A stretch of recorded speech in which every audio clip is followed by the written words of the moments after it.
Hello everyone, welcome back to our channel Trading Friday. Myself Manish Rani and I'm a chartered accountant and a CFA by profession. आज की video में बात करने वाला हूं yes bank limited के ऊपर, जो इस टाइम पर 6 लार्जेस्ट प्राइवेट सेक्टर बैंक है in terms of total assets. Video में आगे बढ़ने से पहले एक छोटी सी रिक्वेस्ट, अगर आप इस चैनल पर पहली बार आए देन मेक श्योर कीजिए आप हमें सब्सक्राइब कर ले। We are at the 998 subscriber and we really need your support to get the 1000 subscriber. चलिए अब बात करते हैं यस बैंक के ऊपर। देखिए यस बैंक ने पिछले एक महीने में हमें 10 से 12% का लगभग करेक्शन दिखाया है, और अगर मैं पिछले 6 महीने की बात करूं तो यहाँ पर मुझे 30% का करेक्शन देखने को मिला है। प्रॉब्लम उन लोगों के लिए है जिन लोगों ने इसको 20 रुपए के भाव पर या 25 रुपए के भाव पर खरीद लिया है और अब वो स्टॉक में निकलना नहीं चाहते, क्योंकि उनके अंदर ये फीलिंग है कि मुझे इसमें से प्रॉफिट करके निकलना है। मे बी कुछ लोग ऐसे होते हैं, कुछ इन्वेस्टर ऐसे होते हैं जो लेके छोड़ देते हैं इन द होप दैट कि यहाँ से ये रिकवरी दिखाएगा और हम एट द एंड एक अच्छे प्रॉफिट में यहाँ से निकलेंगे। उन लोगों के लिए एक छोटा सा सरप्राइज है वीडियो के एंड तक, कैसे आप इसमें हुए लॉस को रिकवर कर सकते हैं। ऑल्दो हम गारंटी नहीं देते because we are not SEBI registered. तो चलिए बढ़ते हैं डिटेल में। सबसे पहले मैं हमेशा बोलता हूं आपको ये जो सारी न्यूज होती है इसको इग्नोर करना होता है, क्योंकि इसमें ज्यादा कुछ खास नहीं होता है। कभी भी कोई भी ज्यादा हाईलाइटेड स्टॉक हो, जैसे यस बैंक लिमिटेड या फिर वक्रंगी, रेणुका शुगर, ऐसे कुछ एक स्मॉल स्टॉक्स होते हैं, उनके केस में आपको ये सारी न्यूज इग्नोर करनी होती है और आपको आना होता है ऑथेंटिकेटेड सोर्स, ऐसा सोर्स जिस पर हम रिलाय कर सके। तो उसके लिए मैं हमेशा किस पर आता हूँ, यस स्क्रीनर पर। तो स्क्रीनर पर मैंने यस बैंक लिमिटेड यहाँ पर सर्च करा, मेरे को पता चल गया कि मार्केट कैप इसका 50,000 के आसपास है। अगर मैं इसके की पॉइंट्स ने बता रखा है खुद ने, 6 लार्जेस्ट प्राइवेट सेक्टर बैंक है in terms of total asset. देखिए करंट प्राइस 16 के आसपास चल रही है, बुक वैल्यू 15 के आसपास चल रही है, तो यानी 1:1 का रेशियो चल रहा है अगर मैं प्राइस टू बुक वैल्यू की बात करूं। लेकिन मैं हर बार बोलता हूं, मैंने पिछली वीडियो में बोला था कि अगर प्राइस टू बुक वैल्यू कमजोर है, 1 रुपए के आसपास है, तो उसका मतलब ये नहीं है कि ये स्टॉक बढ़िया है। हो सकता है ये स्टॉक अपने फंडामेंटल वैल्यू के अकॉर्डिंग ही चल रहा हो, बट इट डजंट मैटर कि यहाँ से ये स्टॉक बहुत बढ़िया है। इसमें और कमियां भी हो सकती हैं जो डिटेल में डिस्कस करेंगे आने वाले पार्ट में। अब अगर मैं बात करूं स्टॉक के पी की, तो स्टॉक का पी चल रहा है 23.4। क्या इसको देखकर आप कुछ अनुमान लगा सकते हैं? नहीं लगा सकते। आपको इसका पीयर देखना होगा कि इसका पीयर कैसा काम कर रहा है, उसके बाद ही आप इसके बेस पर कोई जजमेंट ले सकते हैं। नीचे चलते हैं तो यहाँ पर इन्होंने डिटेल में चार्ट दे रखा है। इसके बाद अगर इन्होंने समराइज वे में यहाँ पर आपको प्रोज दे रखे हैं और कॉन्स दे रखे हैं। देखिए प्रोज क्या है, 1.09 टाइम इट्स बुक वैल्यू, जो मैंने आपको इनिशियली डिस्कस कर लिया था कि ये बुक वैल्यू के टाइम पर काफी कमजोर है इस टाइम पर। लेकिन हर कमजोर स्टॉक बढ़िया नहीं होता। क्यों बढ़िया नहीं होता? क्योंकि company is reporting repeating profit, it is not paying out dividend. अगर कंपनी डिविडेंड पे आउट नहीं कर रही है तो उसका क्या कारण हो सकता है? या तो कंपनी हमसे ज्यादा दिमाग लगा रही है, वो जो पैसा आ रहा है डिविडेंड का उसको बढ़िया जगह इन्वेस्ट कर सकती है। अगर ऐसा कर रही है तो बहुत ही बढ़िया चीज है, हमें देने की कोई जरूरत नहीं है। कंपनी का इंटरेस्ट कवरेज रेशियो लो है। इंटरेस्ट कवरेज रेशियो का लो मतलब क्या हो सकता है? या कंपनी ने बहुत ज्यादा डेट ले रखा होगा, या जो इंटरेस्ट जिस इंटरेस्ट पर कंपनी ने पैसा उठा रखा होगा वो काफी ज्यादा हाई होगा।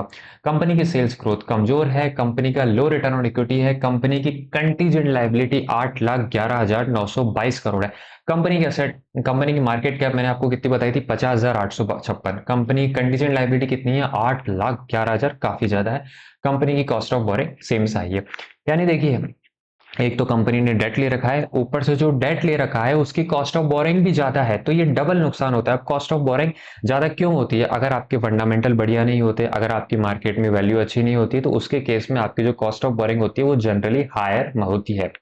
पेयर कंपैरिजन की मैं बात करूं, सबसे बड़ा नाम आपको ऑब्वियसली पता है, एचडीएफसी बैंक, फिर ICICI bank, Kotak Mahindra, axis bank, IDBI और इंडसइंड बैंक। अब अगर आप देखेंगे इन सबका पी कितना चल रहा है? 18, 17, 20, 11, 10, 7। तो इंडसइंड बैंक को आप इग्नोर कर दीजिए आप पी के लिए, क्योंकि इसमें 20-25% का कट लगा हुआ है, इसके कारण से इसका पी इतना कमजोर हो गया है, इसकी मार्केट वैल्यू यहाँ पर कमजोर हो गई है। बाकी अगर बाकियों का पी की मैं बात करूं तो उसके केस में आप देखेंगे ऑन एन एवरेज 15 से 20 का पी होना चाहिए। इनका कितना चल रहा है? यस बैंक का 23। तो पी के कंपैरिजन में यहाँ पर ये कंपनी यहाँ पर मात खा रही है। इवन तो कंपनी का डिविडेंड यील्ड आप देखेंगे लगभग जीरो, जो अपन ने ऊपर डिस्कस कर ही लिया था। अब अगर मैं कंपनी के सीधा चलूँ रेवेन्यू के ऊपर, पहले बैलेंस शीट बता देता हूं आपको। देखिए बैलेंस शीट में आप डिपॉजिट देखिए, कभी भी किसी भी फाइनेंशियल कंपनी जो लोन देती है यहाँ जो डिपॉजिट रखवाती है, जैसे बैंक हो गया, तो अगर आपको उसका एनालिसिस करना होता है तो सबसे पहले नजर मारिए उसके डिपॉजिट पर। उसके डिपॉजिट कैसे हैं, तो डिपॉजिट में देखेंगे तो हमें month on quarter on quarter या फिर ईयर ऑन ईयर में यहाँ पर बोलूँ तो हमें ग्रोथ देखने को मिल रही है, यानी लोग इसमें पैसा डिपॉजिट करवा रहे हैं, ये एक अच्छी बात है। लेकिन एट द सेम टाइम अगर आप इसका प्रॉफिट बिफोर टैक्स देखें या फिर नेट प्रॉफिट की बात करूं तो ये काफी ज्यादा कम है। देखिए 1200 हुआ, 2100 हुआ, 736, 1000, तो ठीक ठाक प्रॉफिट है, मतलब पॉजिटिव प्रॉफिट मेंटेन करके बैठी है। लेकिन यार डिविडेंड पे आउट यहाँ कंपनी का कुछ है नहीं। रेवेन्यू की मैं बात करूं तो यहाँ पर रेवेन्यू भी ठीक ठाक हमें ग्रोथ देखने को मिल रही है। तो मोर और लेस कंपनी में बोलूंगा फंडामेंटली ठीक ठाक है। प्रॉब्लम क्या आ जाती है, कंपनी के पास कॉन्टीजेंट लाइबिलिटी है, कंपनी के पास अदर लाइबिलिटी है लगभग 3 लाख करोड़ के आसपास। कॉन्टीजेंट लाइबिलिटी जो मैंने आपको 8 लाख के आसपास बताया, तो ये जो लोन का जो पेमेंट है कंपनी के पास बहुत ज्यादा है, इसके कंपैरिजन में कंपनी के पास इतनी ज्यादा असेट स्ट्रांग नहीं है। अगर मैं बात करूं शेयर होल्डिंग पैटर्न की, तो एफआईआई का अभी भी विश्वास है। देखिए मार्केट कौन चला रहा है, एफआईआई चला रहा है। फ्रंट सीट पर कौन बैठा है, एफआईआई बैठे, ऑल्दो डीआई भी बैठे हैं साथ में, लेकिन मेजर कौन ड्राइव कर रहा है, एफआईआई ड्राइव कर रहा है। तो एफआईआई के केस में यहाँ पर 26% की होल्डिंग है, डीआई ने भी यहाँ पर विश्वास दिखा रखा है, गवर्नमेंट की यहाँ पर कोई होल्डिंग नहीं है, और बाकी पब्लिक 34% यहाँ पर लोगों ने ले रखा है। क्या इसमें कोई बड़ी अनाउंसमेंट आई है, तो अभी की मैं बोलूंगा यहाँ पर कोई इतनी बड़ी अनाउंसमेंट नहीं आई है इसके। अब अगला क्वेश्चन आ जाता है इसका टेक्निकल क्या बोलता है। लेकिन टेक्निकल में जाने से पहले एक छोटी सी रिक्वेस्ट, अगर आप वीडियो में बने हुए हैं देन प्लीज मेक श्योर कीजिए आप इस वीडियो को लाइक कर दें, because your 1 like can help us a lot. चलिए अब मैं बात करता हूं यस बैंक लिमिटेड की टेक्निकल की। देखिए टेक्निकल में मैं ज्यादा डिटेल में नहीं जाता हूं, आपको अच्छी तरह से पता है मैं क्या चेक करता हूं। क्या यहाँ पर ये मुझे हायर हाई मिल रहा है, क्या मुझे यहाँ पर लोअर लो मिल रहा है, मेरा सपोर्ट क्या है, मेरा रेजिस्टेंस क्या है, ये चीजें रख लो सिंपल, आपको किसी और इंडिकेटर की जरूरत ही नहीं है। वॉल्यूम प्रोफाइल हम यूज करते हैं सपोर्ट और रेजिस्टेंस निकालने के लिए। अब इसके केस में आप अगर आप इस चार्ट को डेली चार्ट पर लेके जाएंगे तो आपको खुद ये 15 रुपए, 15 रुपए, 16 रुपए का लेवल यहाँ पर दिख जाएगा, और आप खुद ही बोल देंगे कि हाँ यहाँ पर एक सपोर्ट है। फिर थोड़ा सा जब आप इसको जूम करेंगे तो आपको दिखेगा यहाँ पर जो ये है लोअर लो यहाँ से बना रहा है। अब चूंकि यहाँ पर सपोर्ट है तो हो सकता है मार्केट यहाँ थोड़ा वेट करे और उसके बाद वापस से अगर इसको ब्रेकआउट दे देता है तो 15 रुपए से नीचे जा सकता है।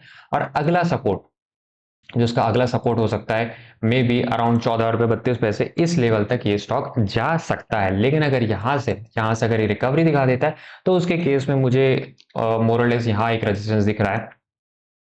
आपको थोड़ा ऊपर दिख सकता है, थोड़ा नीचे दिख सकता है, मुझे यहाँ पर दिख रहा है। तो अभी के लिए मैं बोलूंगा क्योंकि स्टॉक एक मेजर मेजर सपोर्ट लेवल पर है, तो यहाँ से हो सकता है यहाँ पर ये रिकवरी भी दिखा सकता है, यहाँ से यहाँ से या फिर यहाँ पे नीचे भी जा सकता है।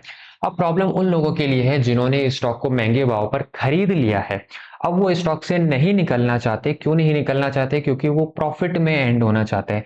तो देखिए अगर आपकी ऐसी धारणा है तो मैं आपको बोलूंगा आपकी ये चीज गलत है। आपको अगर आपका स्टॉप लॉस हिट हो गया है, देखिए ट्रेडिंग के हमेशा 3 ही रूल होते हैं, always define your stop loss. आप अब अगर स्टॉक में एंट्री ले रहे हैं, स्टॉप लॉस डिफाइन कीजिए। ऑप्शन में एंट्री ले रहे हैं, स्टॉप लॉस डिफाइन कीजिए। जैसे ही आपका स्टॉप लॉस हिट होता है आप निकल जाइए। देखिए आप भगवान नहीं है, आप इंसान हैं और आपसे गलती हो सकती है। तो अगर आपका एनालिसिस यहाँ पर गलत हो गया, आपका स्टॉप लॉस हिट हो गया, तो निकल जाइए। दूसरा जो रूल होता है, अगर आप प्रॉफिट में जा रहे हैं तो आपको ट्रेल करना होता है अपने स्टॉप लॉस को, और जो अपना टारगेट होता है उसको पार्शियली बुक करते रहना होता है। ये 3 थंब रूल हमेशा ध्यान रखिए। तो अगर आपका स्टॉप लॉस इसमें हिट हो गया है तो आप इसमें निकल जाइए। अब क्वेश्चन ये आता है कि अगर मैं निकल जाऊंगा तो मुझे इतना बड़ा जो लॉस हो गया वो मैं कैसे करूंगा, मेरे को लॉस भी हो गया। तो उसके लिए आप एक डिसेंट प्रॉफिट वाली स्ट्रेटेजी पे शिफ्ट हो जाइए। देखिए मैं आपको इन्फ्लुएंस नहीं कर रहा हूँ, मेरे पास ये एल्गो टेस्ट की स्ट्रेटेजी है जिस पर मैं डेली लाइव आता हूँ, आप जाकर ये चेक कर सकते हैं। मैं आज भी मॉर्निंग में लाइव आया था जिस पर मुझे अभी राइट नाउ 20,000 का प्रॉफिट चल रहा है। Let me show you right now 24,943 का मुझे करंट प्रॉफिट चल रहा है इस स्ट्रेटेजी पर। ऑल दो मेरा लॉट साइज बड़ा है, लेकिन जो मेरे साथ लाइव जुड़ते हैं डेली उनको पता है यहाँ पर ये जो प्रॉफिट आता है वो कंसिस्टेंट प्रॉफिट आता है। और ये जो मैं ट्रेडिंग करता हूँ न्यू स्टॉक में करता हूँ, वर्चुअल ट्रेडिंग करता हूँ, लाइव ट्रेडिंग नहीं करके दिखाता हूँ। तो इसके केस में 24,000 का प्रॉफिट अभी मुझे चल रहा है। अगर एल्गोरिथम, जिस एल्गोरिथम की मैं बात कर रहा हूँ, आप देखिए मुझे कंसिस्टेंट हर महीने यहाँ पर प्रॉफिट देखने को मिल रहा है। क्वेश्चन आता है सर आपने क्या इसमें ब्रोकरेज ऐड कर दी, लीजिए हम ब्रोकरेज ऐड कर देते हैं यहाँ पर।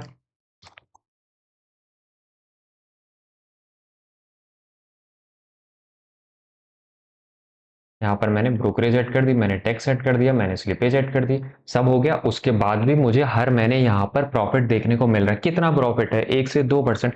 तो आप ऐसी चीज के लिए, मैं ये नहीं बोल रहा मेरे साथ लाइव जुड़िए, मैं ये नहीं बोल रहा मेरी ये वाली स्ट्रेटेजी के लिए, ऐसा नहीं है, ऐसा कुछ नहीं करना आपको। आपको करना वो चीज है जहां रिटर्न वायबल हो, कि हाँ 1 से 2% लॉजिकल रिटर्न लगते हैं, तो उस स्ट्रेटेजी पर आपको शिफ्ट होना है और धीरे धीरे पैसा कमाना है। देखिए, पैसा रिकवर करने की मेंटेलिटी से आप अगर स्टॉक मार्केट में आएंगे तो आप कभी जीत नहीं सकते।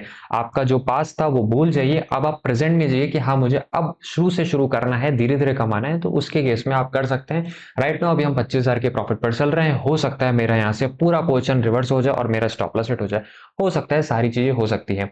यस बैंक पर मेरा यही व्यू था। अगर आपको ये व्यू और कंटेंट पसंद आता है देन प्लीज मेक श्योर कीजिए आप हमें सब्सक्राइब करके जाइए, हमारे इस वीडियो को लाइक कीजिए और दोस्तों के साथ शेयर कीजिए। Thank you very much, bye bye.